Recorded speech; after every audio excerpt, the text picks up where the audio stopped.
Zachary Barber is a 7th grader who lives in Fayetteville, North Carolina.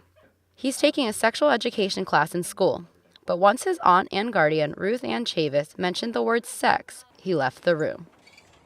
Get Real, a sexual education program implemented in Cumberland County schools in 2016, was quickly removed because of parents like Chavis.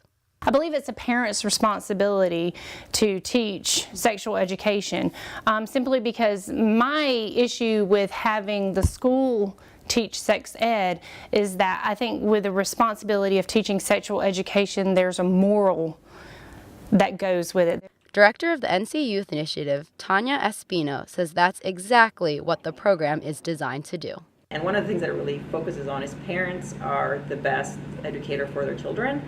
And from the first letter that is sent home is, we want you to be involved and talk to your kids about the values that you bring home. All we can do as educators is give them the facts and the medical information. The reason Chavis and others didn't like it are the age of the kids, the explicit imagery, and the explicit descriptions of sexual activities the curriculum contained. I don't want to teach my kid at 12 years old what anal sex is. To be quite honest, I'm just now teaching my kid what her sexuality is, period. And every kid is a different beast. A few parents, such as Elizabeth Chambers, are all for the curriculum, which includes learning about sexual orientation and identity and contraceptives.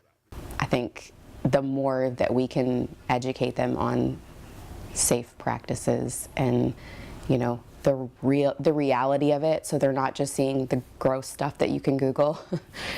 They know what it really is. I think that's super important. Chambers says she has an open relationship with her 5 children. And after hearing parents who were against Get Real, Chambers would just roll her eyes. The crazy stuff that was being spread about it was just ridiculous. And even some of it that sounded, crazy, that was actually in there, why wouldn't you want your kid to know it? 2 very different viewpoints from 2 very different parents, who happen to be 2 very good friends. Sometimes I let my freak flag fly, and sometimes I don't. I know I can with her because she's cool. I'm cool like that. She's a freak too. Cumberland County schools have reverted to a previous sex ed program. Chavis is fine with it. Chambers calls it old news. So, the friends have to agree to disagree. In Fayetteville, North Carolina, I'm Brianna Nguyen reporting.